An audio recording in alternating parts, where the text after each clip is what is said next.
नमस्कार मंडळी, मी अंकुश गराटे. माझ्या AG यूट्यूब चॅनलवरती तुमचं सर्वांचं मनपूर्वक स्वागत. तर आज आम्ही चाललो आहोत सुरतला लग्नासाठी.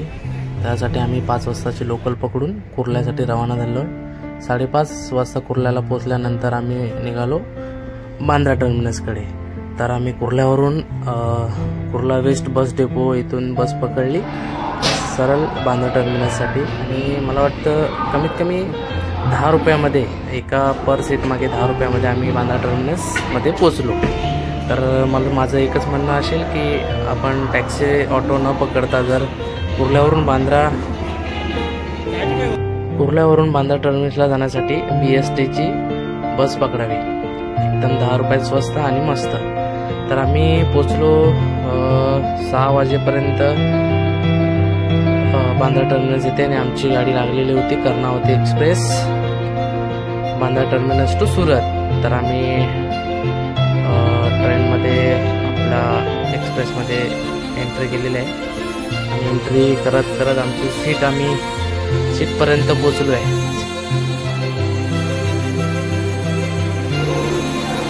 आमचा कोच होता तो D1 कोच होता. त्यानंतर आम्ही पुढे निघालो. D1, D2, D3, D4 करत पुढे पोचलो. आमचे अजून काही नातेवाईक D9 मध्ये होते. त्यानंतर पुढे गेलो.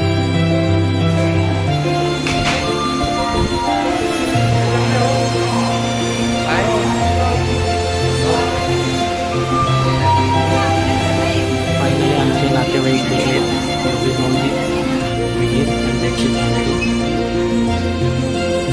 थोड्या वेळानंतर जी एक्सप्रेस आहे ते सुरतकडे रवाना होईल. त्याचा टायमिंग आहे बांद्रा टर्मिनसवरून 6:35.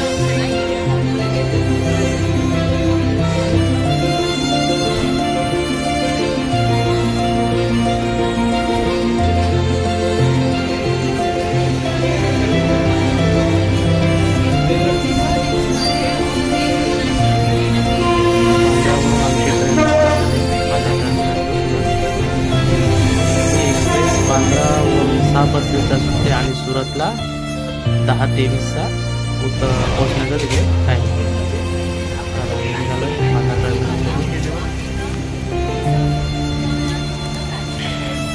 अनुष्का एन्जॉय करते, विंडो सीट जवळ बसले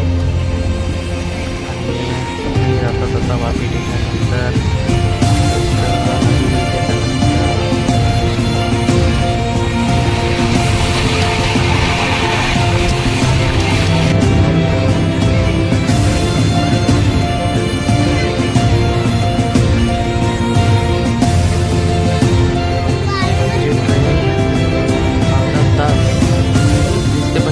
लेट आहे. 11 वाजता पोचलो स्टेशनच्या इथे. सुरतला पुढे जात नाही गाडी, कारण सुरत जवळ जी गाडी प्लॅटफॉर्मला जाते त्या प्लॅटफॉर्मचं काम करत नाही. जंक्शनला उतरलो. खूप छान प्रवास झाला. त्यानंतर आम्ही ऑर्डर रिव्हर पार्क सोसायटी इथे जायला निघालो. रिक्षावाला आम्हाला 400 रुपये बोलले द्यायचे. त्यानंतर 300 रुपयापर्यंत झालं. रिव्हर पार्क सोसायटी राममोहनच्या इथे आज आमची राहण्याची व्यवस्था होती. संगणकर पोहोचले. त्यानंतर फ्रेश होऊन जेवण झाल्यानंतर आम्ही 4 वाजता सुरत येथे सांस्कृतिक देखावा बघण्यासाठी निघालो. खूप सुंदर असा नजारा होता.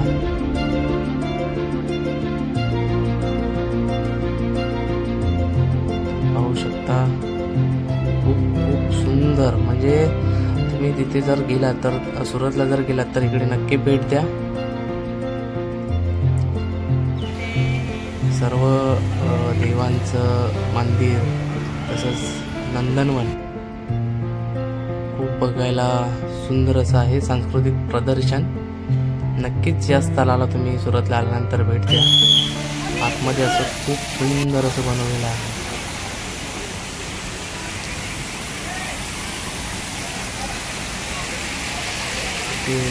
खूप सारे असे मंदिर आहेत.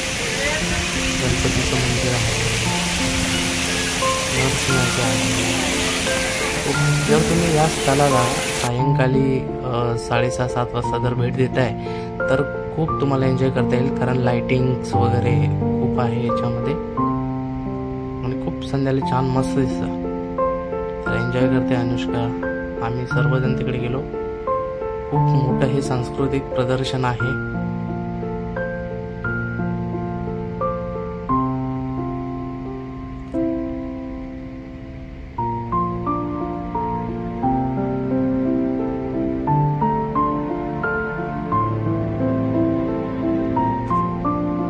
तिरुपती बालाजी मंदिर आहे आतमध्ये.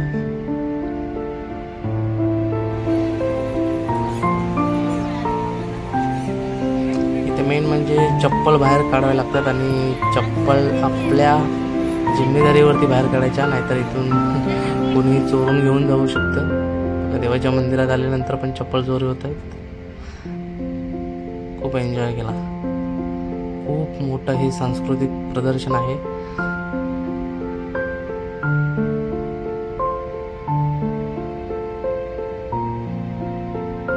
भगवान शंकराची मूर्ती.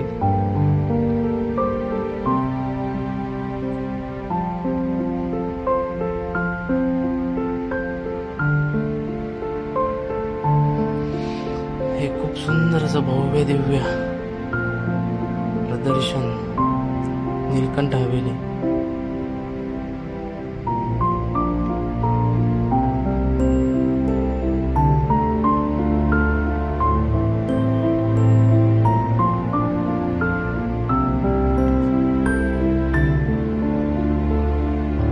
एरियामध्ये आम्ही थांबलेलो रिव्हर पार्क सोसायटी. तिथून 15 रुपये पर पर्सन रिक्षाचे इथे यायला घेतात. खूप सुंदर असा नजारा आहे इथे. जर तुम्ही आलात तर तुम्हाला इथून निघावंसं वाटणारच नाही. खूप सुंदर असं आहे. पण संध्याकाळी याचा आनंद घेता येईल 6:30-7 वाजता. खूप सुंदर अशी लाइटिंग वगैरे याच्यामध्ये केलेली आहे. खूप काही होतं आतमध्ये बघण्यासारखं, पण आम्ही आमच्या मेहण्यांचा थोडासा मूड खराब वाटल्यामुळे आम्ही तिथून निघालो.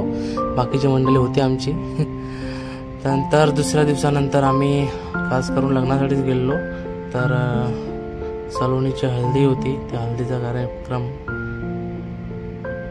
सकाळी होता 11 वाजता.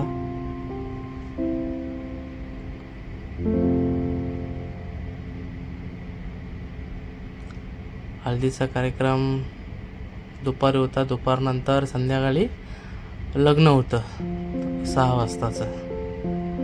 तर लग्नासाठी नवरा मुलगा आलाय. म्हणजे आपली पारंपरिक जुनी जी पद्धत आहे तीच पद्धत आजपर्यंत चालू आहे आपल्या लग्न शुभारंभामध्ये. जेव्हा नवरा मुलगा येतो तेव्हा जी पद्धत आहे आपल्या वाडवडिलांपासून जी चालत आलेली पद्धत ती अजूनपर्यंत पद्धत कायम आहे. पाहू शकता.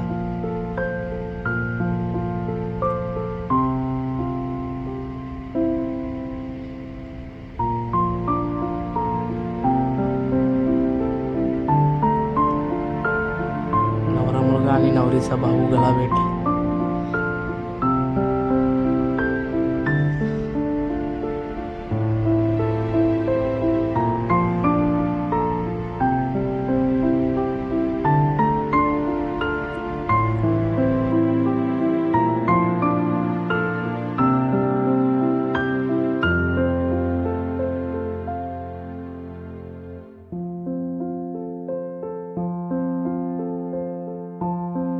लग्न झाल्यानंतर आम्ही निघालो मुंबईकडे यायला. सुरत टू मुंबई 12:05ची आमची ट्रेन होती. तिकीट बुकिंग नसल्याकारणानं आम्ही जनरल डब्यामध्येच घुसलो तिकीट काढून आणि बसण्यासाठी जागा मिळवण्यासाठी खूप राडा केला. खूप धडपड केली. त्यानंतर जागा मिळाली. जागा मिळाल्यानंतर ही आमची योगेश भाऊजी अनुष्का खूप शांत पद्धतीने झोपा काढताय. झोपा जर काढल्याचे तर या ठिकाणी